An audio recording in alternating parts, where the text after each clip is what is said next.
Olivier, tu es le président de l'Olympique Marcois Rugby Lille Métropole.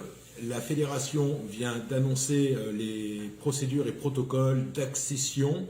Quelle est la réponse qui t'a été donnée pour l'OMR LM?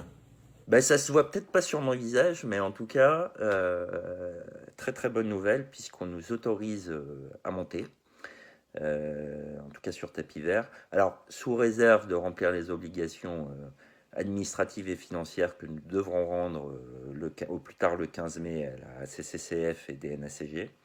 En tout cas, aujourd'hui, les indicateurs sont au vert et donc on est autorisé à monter.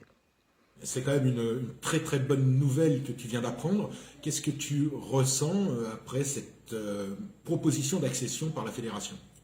Bah, énormément de satisfaction. Déjà, c'est le résultat d'un travail de 4 ans.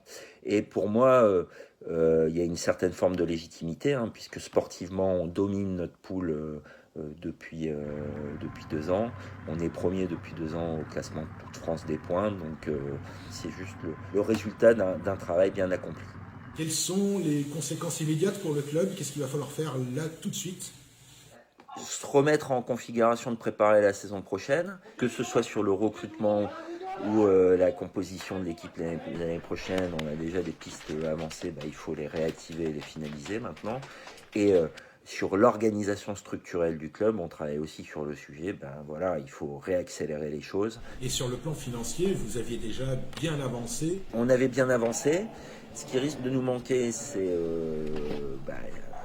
lié aux impacts de la crise actuelle. Là, il va falloir être plus raisonnable parce qu'il y a il faut pas se le cacher, c'est une certitude, il y a des entreprises qui vont souffrir de la crise et donc on va travailler sur une version du budget plus prudente aux alentours des 1 350 000, 1,4 million, mais ce qui reste un budget tout à fait honorable pour attaquer la Fédérale 1.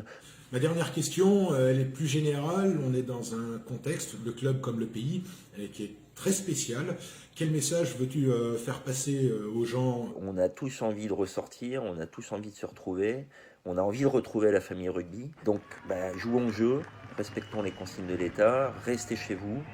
Le deuxième message, il est à destination en fait de toutes les forces vives du pays qui continuent à être actives. C'est un message de solidarité de la part du club. On est admiratif et on doit nous aussi imaginer des actions vous permettant de faire votre travail et de vous aider. Dernier message, c'est plus à l'attention des forces vives du club. Je vous donne tous rendez-vous hein, sur les terrains une fois que la crise sera passée. Et moi, en tout cas, à titre perso, je serai très heureux de vous retrouver physiquement et de pouvoir passer du temps avec chacun d'entre vous.